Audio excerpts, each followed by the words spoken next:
Assalamualaikum warahmatullahi wabarakatuh. Waalaikumsalam Waalaikumsalam warahmatullahi wabarakatuh, Mem. Gimana kabarnya? Sehat? Alhamdulillah sehat, Mem. Mem sehat, Mem. Sebelum belajar, ada baiknya kita berdoa terlebih dahulu. Silahkan pimpin Hairul Amri. Ya, ini Hairul Amri ya. Tuku Hairul Amri ya. Ada orangnya. Sebelum kita berdoa, sebelum kita belajar, alangkah baiknya kita berdoa sejenak agar ilmu yang disampaikan oleh Mem Dahlia sampai pada kita semua. Berdoa dimulai.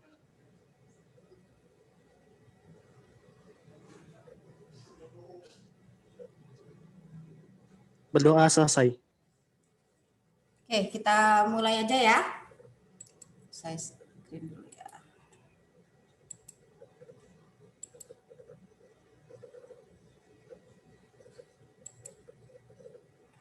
Oke, untuk pertemuan hari ini kita akan membahas namanya distribusi.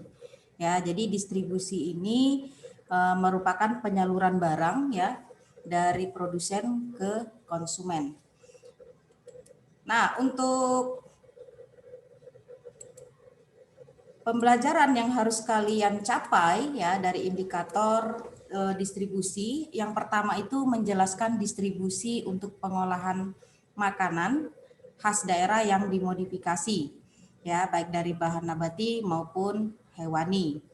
Nah, kemudian menganalisis jenis-jenis distribusi produk pengolahan makanan khas daerah yang dimodifikasi dari bahan pangan nabati dan hewani. Jadi yang pertama distribusi produk dan jenis-jenis distribusi produk. Nah, kita lihat dari pengertian distribusi. Untuk pengertian distribusi, menurut Philip Kotler, ya, distribusi itu merupakan serangkaian organisasi yang saling tergantung dan terlibat dalam proses untuk menjadikan suatu barang atau jasa siap untuk digunakan atau dikonsumsi. Jadi dia sebagai perantara antara produsen ke konsumen, ya. Nah, kalau menurut The American Marketing Association, ya, kalau dia distribusi itu merupakan suatu struktur organisasi dalam perusahaan dan luar perusahaan. Nah, yang terdiri dari agen, dealer, pedagang besar, dan pengecer melalui sebuah komoditi, produk atau jasa yang dipasarkan. Jadi distribusi ini banyak ya, baik dia secara langsung maupun tidak langsung. Jadi biasanya kalau yang langsung itu distribusi dari perusahaan produsen langsung ke konsumen. Sedangkan kalau dia untuk tidak langsung itu biasanya melalui banyak proses ya, baru sampai ke tangan konsumen. Nah, kalau menurut Winardi, distribusi itu suatu kelompok perantara yang berhubungan erat satu sama lain dan yang menyalurkan produk-produk kepada pembeli. Jadi distribusi ini sangat erat hubungannya untuk menyalurkan barang-barang dari produsen ke konsumen. Nah, menurut C. Glenn Walters ya, mengenai tulisannya Some Problems in Market Distribution, itu mengatakan bahwa saluran distribusi merupakan sekelompok pedagang dan agen perusahaan yang mengkombinasikan antara pemindahan fisik dan nama dari suatu produk untuk menciptakan kegunaan bagi pasar tertentu. Jadi di sini merupakan sekelompok pedagang dan agen. Ya, jadi berarti di sini banyak terjadi saluran distribusi. Nah, kalau menurut Alex Smito, ya di sini kalau distribusi merupakan lembaga-lembaga distributor atau lembaga penyalur yang mempunyai kegiatan untuk menyalurkan barang-barang atau jasa dari produsen ke konsumen. Jadi ini biasanya lebih mempunyai lembaga tertentu untuk menyalurkan barang-barangnya ke konsumen.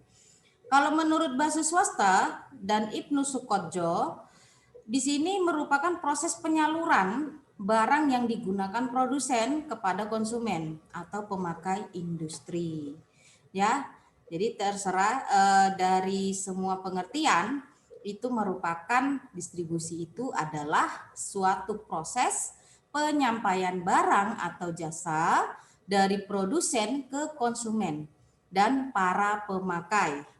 Nah, sewaktu dan di mana barang atau jasa tersebut diperlukan. Nah, proses distribusi tersebut pada dasarnya menciptakan faedah atau utility kegunaan, waktu, tempat, dan pengalihan hak milik. Jadi ini merupakan rangkuman dari semua pengertian menurut para ahli. Ya, jadi intinya penyampaian barang dan jasa dari produsen ke konsumen dan para pemakai, ya. Dan itu dilihat dari kegunaan waktu, tempat, dan pengalihan hak milik. Nah, sampai sini bisa dipahami pengertian distribusi. Kita lanjut ya. Untuk bentuk-bentuk distribusi. Bentuk-bentuk distribusi yang pertama itu adalah saluran distribusi secara langsung. Jadi biasanya kalau distribusi secara langsung dari produsen ini langsung sampai ke konsumen. Ya, jadi di sini dia tidak perlu perantara seperti agen. Kenapa? Perusahaan langsung memiliki distributor langsung yang bisa menyampaikan ke tangan konsumen. Jadi tidak sampai banyak tangan, ya, banyak pihak, sehingga harga jatuh ke konsumen jauh lebih mahal. Biasanya kalau menggunakan distribusi langsung, harga barang itu jauh lebih murah. Karena apa? Hanya langsung sampai ke konsumen, tidak ada melalui agen, pedagang besar, pedagang kecil, sehingga harganya semakin lama semakin mahal. Nah, jadi di sini kalau distribusi langsung bisa lebih efisien dari segi biaya dan harga juga bisa lebih murah. Nah, kita lihat dari produsen yang memakai cara distribusi langsung, ya. Produsen yang dilihat dari segi langsung itu biasanya ada beberapa alasan yang membuat mereka harus mendistribusikan barangnya secara langsung. Yang pertama, didorong oleh sifat barang yang dihasilkan. Ya, jadi di sini satu barang itu sifatnya tidak tahan lama atau mudah rusak. Ya, jadi di sini biasanya tidak perlu perantara terlalu banyak. Ya, contoh misalkan makanan-makanan yang hanya tahan beberapa hari. Jadi tidak sampai bulanan ataupun tahunan. Ya, karena di sini intinya daya tahannya itu hanya 1 sampai 2 hari saja. Ya, biasanya itu makanan-makanan yang tidak diawetkan. Yang berikutnya didorong oleh keinginan untuk secara dekat dengan konsumen. Ya. Sehingga di sini mereka tahu apa yang diinginkan oleh konsumen.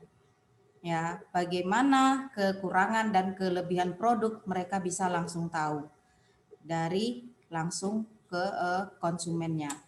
Yang berikutnya didorong oleh keinginan untuk mempengaruhi pasar.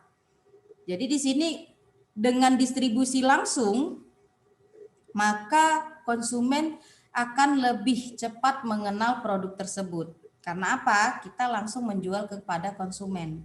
Sehingga produk yang kita jual itu mudah dikenal oleh konsumen ataupun pasar, ya, karena cepat penyampaiannya. Nah, kita lihat yang berikutnya dari distribusi tidak langsung. Kalau distribusi tidak langsung ini merupakan mempunyai 3 tipe. 3 tipe distribusi. Yang pertama distribusi intensif.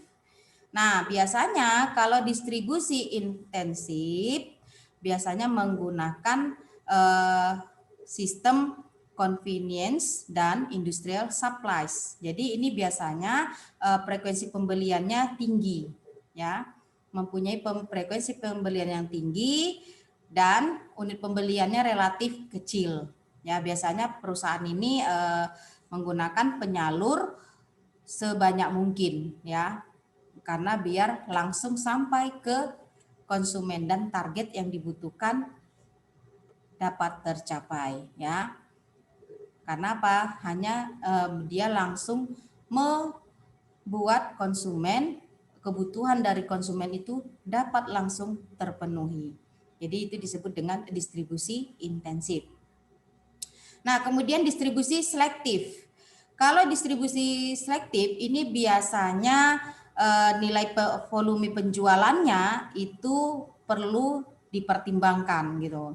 Nah, jadi di sini semakin sedikit pedagang yang besar dan pengecer yang terlibat, dapat berarti semakin sedikit volume penjualan yang dapat dicapai. Jadi di sini tergantung dari banyak atau sedikitnya pedagang besar dan pengecer yang menjual produk tersebut. Nah, kemudian distribusi dari eksklusif. Jadi di sini membatasi membatasi kontak dengan konsumen.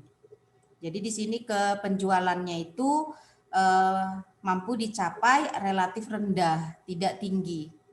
Jadi targetnya itu terkadang lama sampai ke target yang kita harapkan. Nah, tetapi di sini biasanya produsen langsung mengawasi kegiatan yang dilakukan oleh penyalur. Jadi di sini biasanya target penjualan itu 1 hari tidak maksimal gitu. Karena mereka tidak penjualannya itu biasanya pencapaiannya relatif rendah. Karena biasanya ini kalaupun dia menggunakan pedagang gitu. Tapi mereka biasanya juga mengawasi dari segi penyalurannya gitu. Makanya mereka biasanya menempatkan sales mereka di toko-toko tertentu. Makanya pencapaian penjualannya juga terbatas atau relatif rendah. Nah, kita lihat dari alternatif distribusi. Alternatif distribusi yang pertama distribusi barang konsumsi. Nah, barang konsumsi yang pertama itu produsen langsung ke konsumen. Kalau dari produsen langsung ke konsumen berarti di sini sifat distribusinya paling sederhana. Karena apa? Dia tidak langsung pakai agen-agen ataupun toko, tetapi langsung menyalurkannya ke konsumen. Ini sepertinya untuk distribusi langsung ya, barang-barang yang relatif mudah rusak ataupun tidak tahan lama. Yang kedua, jenis distribusi alternatifnya adalah dari produsen disalurkan ke pengecer ya ataupun pedagang langsung baru ke konsumen. Nah, biasanya di sini pengecernya ini langsung membeli ke produsen. Ya, dan di sini biasanya harga masih relatif murah. Karena tidak banyak pengecer ataupun penyalur yang ada. Kemudian dari produsen ke pedagang besar, kemudian ke pengecer, lalu ke konsumen. Biasanya di sini harga juga semakin besar gitu. Karena apa? Karena dari produsen ke pedagang besar itu biasanya harga jualnya masih murah. Nah, pedagang besar akan ke pengecer itu biasanya harga jauh lebih mahal lagi gitu. Kenapa? Pasti pedagang besar juga ingin mengambil keuntungan. Nah, jadi di sini pengecer melakukan penjualan ke konsumen akan juga mengambil untung. Jadi harganya akan naik sedikit demi sedikit. Nah, kemudian biasanya kalau dia di pedagang besar ini pakai pedagang besar, maka produsen ini biasanya melakukan penjualan partai besar gitu, sehingga tidak langsung ke pengecer, langsung ke pedagang besar, biasanya menggunakan sistem penjualan partai besar atau disebut dengan seperti grosir ya. Grosir itu kan penjualannya partai besar, baru bisa langsung ke pengecer. Jadi dia tidak langsung menjual ke pengecer. Nah, kemudian ada produsen baru menggunakan agen, baru ke pengecer. Nah, di sini juga harga juga bisa semakin mahal ya. Karena apa? Biasanya produsen kalau pakai agen ini kan dia dibayar juga ya. Nah, kemudian agen inilah yang akan mencari pengecer-pengecer untuk ataupun penjual-penjualan yang langsung bisa ke konsumen. Nah, berikutnya ada produsen, baru dia menggunakan agen, agen langsung ke pedagang besar baru menjualnya ke pengecer, lalu ke konsumen. Jadi biasanya di sini harga semakin naik karena banyak penyalur distribusi yang bekerja, ya. Nah, jadi kalau dari segi efisien harga itu yang biasanya paling murah di produsen langsung ke konsumen. Kalau ini sudah mulai naik sedikit, naik lagi, naik dan semakin naik. Jadi tergantung dari banyak jumlah distributor yang bekerja, ya. Maka kita bisa menentukan harga jual barang itu dilihat dari banyaknya distribusi yang menyalurkan ataupun distributor yang menyalurkan. Nah, kita lihat distribusi barang industri. Nah, biasanya kalau distribusi barang industri ini penyalurnya adalah mulai dari produsen itu langsung ke pemakai industri. Karena dia di sini kan untuk barang industri, bukan untuk barang konsumsi. Kalau yang tadi kan ini barang yang khusus untuk dikonsumsi. Kalau yang ini untuk barang industri. Jadi di sini saluran distribusinya merupakan saluran yang paling pendek karena dari produsen langsung menjualnya kepada pemakai industri. Nah, biasanya di sini pemakai industri relatif cukup besar. Nah, kemudian kalau dari produsen ke distributor industri baru ke pemakai. Nah, biasanya di sini menggunakan produsen barang jenis operating supply dan aksesoris equipment kecil ya. Jika menggunakan sistem produsen, distributor industri dan pemakai. Kemudian dari produsen ke agen baru ke pemakai. Biasanya di sini distributor ataupun produsennya di sini tidak memiliki departemen pemasaran, ya. Jadi langsung menggunakan agen, ya, untuk memperkenalkan produk ke pemakai. Kemudian ada produsen, kemudian ke agen, baru ke distributor industri, baru sampai ke pemakai. Ya, jadi di sini biasanya penjualannya tidak secara langsung produsen ke pemakai, tapi menggunakan agen dan distributor industri. Hampir mirip sebenarnya untuk distribusi barang konsumsi. Nah, kita lihat dari faktor-faktor yang mempengaruhi pemilihan saluran distribusi. Yang pertama, ada pertimbangan pasar. Nah, untuk pertimbangan pasar ini biasanya yang pertama faktor penentu itu adalah konsumen atau pasar industri. Ya, ini yang paling utama dilihat dalam penyaluran distribusi. Bagaimana kondisi konsumennya ataupun pasar industrinya. Yang kedua, jumlah pembeli potensial, ya. Di sini jumlah pembeli biasanya dilihat dari jenis produk, ya. Jenis produk ini sebenarnya untuk jenjang usia yang bagaimana? Ataukah untuk semua usia atau batas usia tertentu gitu? Atau mungkin ini digunakan untuk semua kalangan. Jadi di sini juga harus disurvei terlebih dahulu ya dalam pertimbangan pasar. Nah, kemudian ada konsentrasi pasar potensial. Nah, di sini kita harus bisa melihat pasar itu kondisinya bagaimana gitu. Jadi dikonsentrasikan kondisi pasarnya terlebih dahulu. Nah, kemudian jumlah pesanan. Nah, jumlah pesanan ini juga perlu dipertimbangkan. Bagaimana biaya untuk menyalurkan pesanan tersebut? Apakah bisa menutupi semua biayanya atau justru mengalami kerugian gitu. Jadi di sini juga dilihat biasanya kalau jumlah pesanan ini ada batas minimum ya, karena kita harus memikirkan juga yang namanya transportasinya, biaya transportasi dan biaya lain-lainnya. Nah, kemudian ada kebiasaan dalam pembelian. Biasanya kalau konsumen mempunyai kebiasaan-kebiasaan yang khusus ya, yang pada khususnya mereka sudah lebih sering membeli produk-produk yang familiar gitu, yang sudah terkenal gitu. Sehingga kalau untuk produk baru itu perlu pengenalan lebih dahulu. Jadi di sini banyak pertimbangan-pertimbangan yang harus dipikirkan dalam pendistribusian barang. Nah, kita lihat dari pertimbangan perusahaan. Kalau dari segi perusahaan, maka yang perlu diperhatikan adalah sumber pembelanjaan.